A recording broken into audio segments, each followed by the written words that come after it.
I am Deborah Meyerson. In 2010, I had a severe stroke that robbed me of all speech. One of the things that we can do together that has been on my bucket list since I was 22 is ride cross country.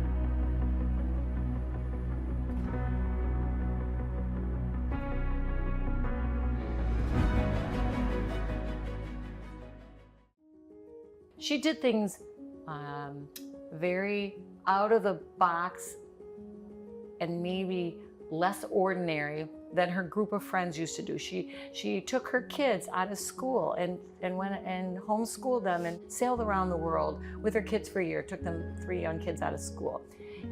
That wasn't the norm. So I think she just did things differently.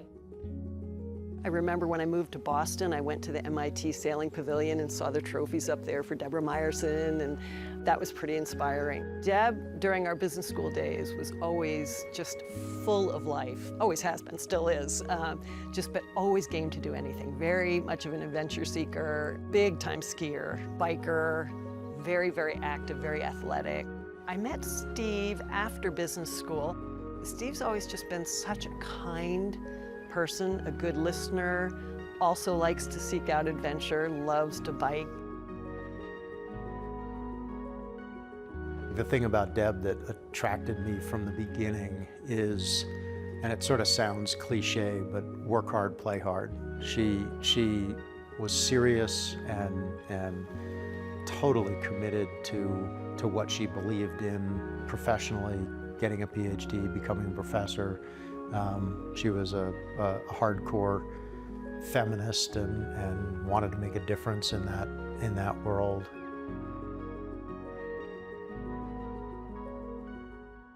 I had this theory that a lot of people leave the workplace, and particularly women and men who have the option to leave the workplace, leave partly because of the struggle to find balance in their lives, but also because their work isn't sufficiently meaningful to justify staying there.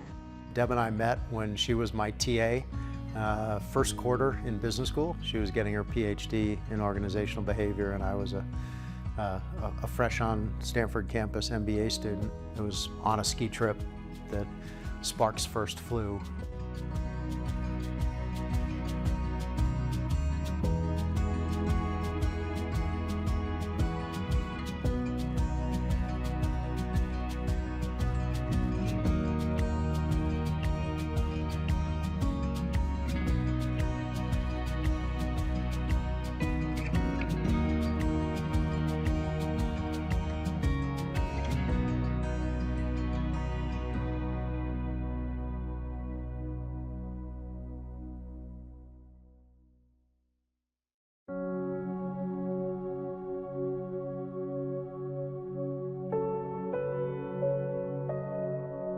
So we were up in Tahoe and we were on a hike, and she started like limping and her knee started buckling a little bit, which is often a really early sign. So we were on a hike that we'd done 1,000 times, and we turned around and she went to the local hospital, and they said this is something serious. I was sitting in the common area of my freshman dorm about 4 days into college and got the news, and I remember very vividly asking my dad, who was the one who called me, so what does this mean? How serious is it? And he said, we don't really know yet. And I'm calling every friend I have at that point. I'm a senior in college who's pre-med.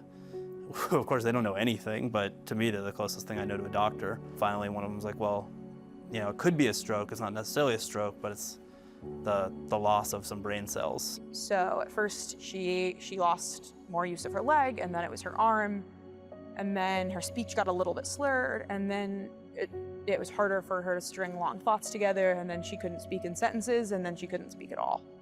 And we sort of just watched it happen in front of our eyes, and it was pretty awful.